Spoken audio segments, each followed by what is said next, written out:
जिद थी कि राजकीय मेला का दर्जा लेना है और उस दिशा में लगातार यह कमेटी प्रयासरत रही।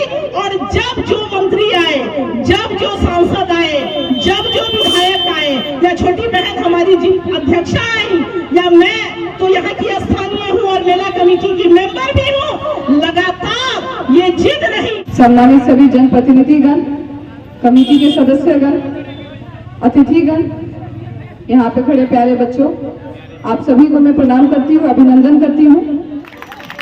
हर वर्ष की भांति ये तीसरा साल है मेरा इस मंच पर आप लोगों के बीच।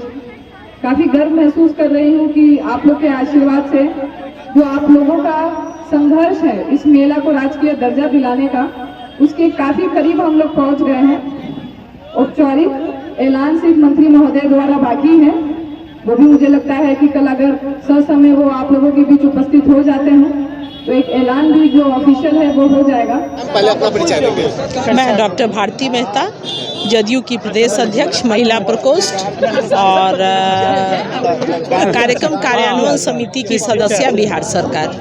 जी, इसके लिए तो सबसे पहले मैं मेला कमेटी के प्रति आभार प्रकट करती हूँ कि आदरणीय नीतीश कुमार जी ने महिला सशक्तिकरण की सोच जो समाज में विकसित की, उस सोच का परिणाम है कि आज मेला कमेटी ने आज से 3 दिन बाद निश्चित तौर पर कन्या पूजन की परंपरा के निर्वहन की बात की है।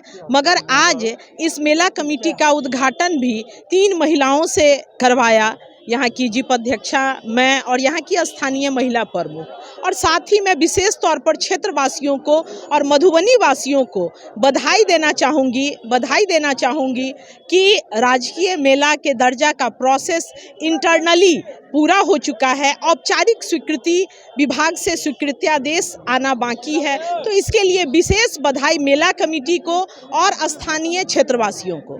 जी मैम, जिस तरह कहा जा रहा है कि लगभग 75 वर्षों से ये मेला यहाँ पे पिपरा घाट में मनाई जा रही है, इसको लेकर आप क्या कहेंगे? देखा जाए, मुझे लगता है कि मैंने मंच से भी कहा था, चूंकि यहाँ मैक्सिमम जो वक्ता था वो 50 से 55 साल उम्र का था, तो इसलिए उसने कहा 75। मुझे लगता है कि ये सदियों की परंपरा है यहाँ, चूंकि हमारे पास उसका कोई रिकॉर्ड नहीं है। इलाका हमारा जब तक पिपरा घाट पुल 1983 में नहीं बना था तो बहुत अनटच्ड था बिहार से, इसलिए इसका रिकॉर्ड नहीं है। वरना मेरा मानना है कि ये सदियों की परंपरा रही है, चूंकि यहाँ त्रिवेणी संगम भी है। तो रिकॉर्डेड रूप में मंदिर कमेटी के द्वारा कहा जा रहा है 75 साल, मगर मुझे लगता है कि ये सदियों की परंपरा यहाँ इस त्रिवेणी में संगम स्नान की रही होगी। राज्य मेला की दर्जा अगर मिल जाए इस पिपरा घाट कार्तिक मेला को, कितना ज्यादा इलाके के लोगों को फायदा होगा, मेला का तरक्की होगा? देखा जाए, जो मेला है, मेला सिर्फ मेला नहीं होता है, मेला समाज में संस्कृति का द्योतक होता है, मेला सर्वधर्म सद्भाव का द्योतक होता है। मेला में हिंदू भी आते हैं, मुसलमान भी आते हैं, सिख भी आते हैं, ईसाई भी आते हैं। और हमारा जो ये मेला है ये नेपाल की तराई में है। अगर आप पत्रकार महोदय यहाँ मुझे लगता है कि 1 किलोमीटर घूम लेंगे तो मुझे लगता है कि कम से कम 10 से 15 आपको नेपाल के व्यापारी मिल जाएंगे। इसलिए सच मानिए तो ये मेला इस बॉर्डर पे है कि ये अंतर्राष्ट्रीय स्तर का यहाँ आयोजन है। मगर चूंकि मैंने पहले ही स्वीकार किया कि जब तक कनेक्टिविटी नहीं थी तो होता था, हो रहा है वाली बात थी, तो यहाँ नेपाल तक के लोग आते हैं, तो अगल बगल दरभंगा, मधुबनी और सुपौल, सहरसा, वहाँ के लोगों का आना और मेला में शामिल होना तो सामान्य बात है।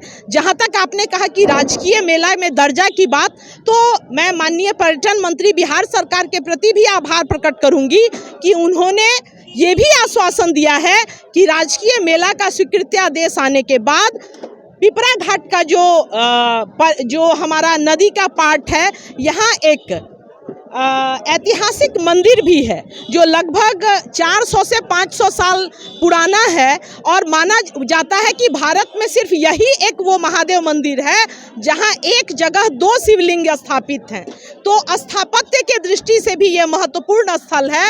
और एक योजना आई है बिहार सरकार के पर्यटन विभाग की, अपना प्रखंड अपना धरोहर, उसमें भी हम लोग पिपरा घाट मेले का नाम भिजवा चुके हैं और आशा है कि जब वो धरोहर में नाम आ जाए जाएगा तो निश्चित तौर पे यहाँ पर्यटनिक विकास होगा, और जब विकास होता है तो वो अपने साथ रोजगार और श्रम संसाधन को भी बढ़ाता है।